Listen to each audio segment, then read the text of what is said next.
Hi, my name's Mark, one of the pastors here at Trillium.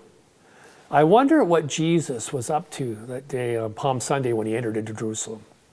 What was he thinking? What was his intentions?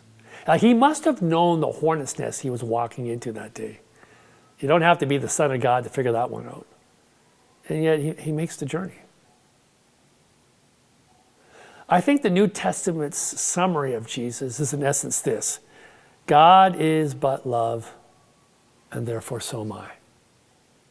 God is but love, and therefore so am I. And I think Jesus tacks his name on the end of that.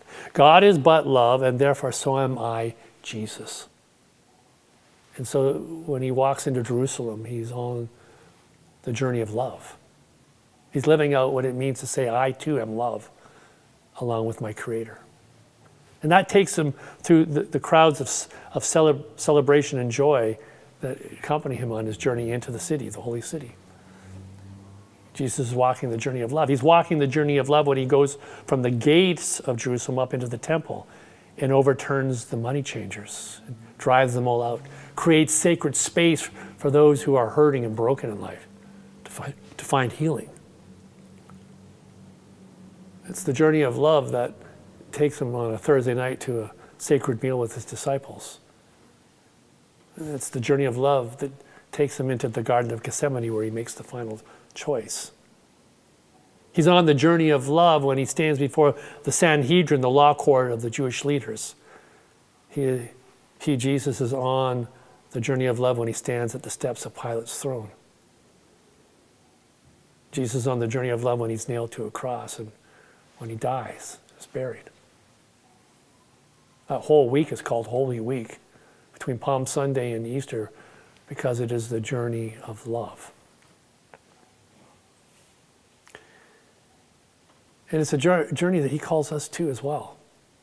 That's what he means when he says, take up your cross and follow after me. If you want to be my disciple, then take up your cross and follow after me. Tack your name on to the end of that simple mantra, God is but love, and therefore so am I, Jesus. Will I tack my own name onto that, and therefore so am I, Mark? Will anyone tack their name onto the end? Put their name on the end and claim the journey of love for themselves.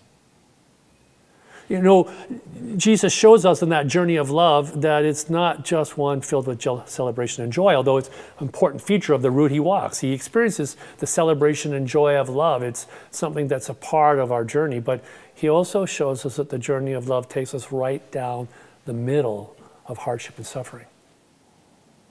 That celebration and joy, hardship and suffering are part of the same path.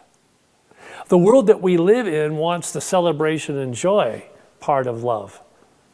The hardship and suffering part, maybe not so much.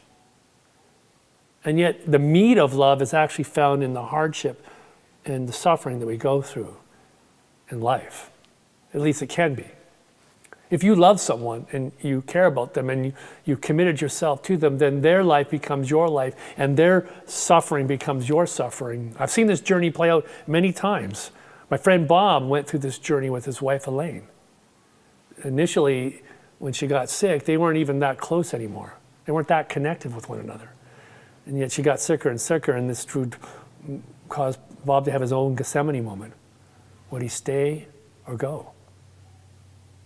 And in that moment of Gethsemane for Bob, he decided to stay. He made the journey of celebration and joy, but also the journey of hardship and suffering with her right to the very end. And the miracle that was found there was that they discovered true love, a kind of love that they'd never known before, that they'd never met in their relationship with each other. And the journey through Elaine's dying, they discovered life. That's what Jesus calls us to in walking the journey of love with him. It's what we understand discipleship here at Trillium to mean, to join with Jesus and let God's hands become our hands today, to let our hands become God's hands, to join in the sacred journey of love that comes with much celebration and joy, but also goes right through the middle of hardship and suffering. And the promise given to us in life is that if we go the whole way, if we go through the hardship and suffering, that ultimately on the other side, what is waiting for us is life.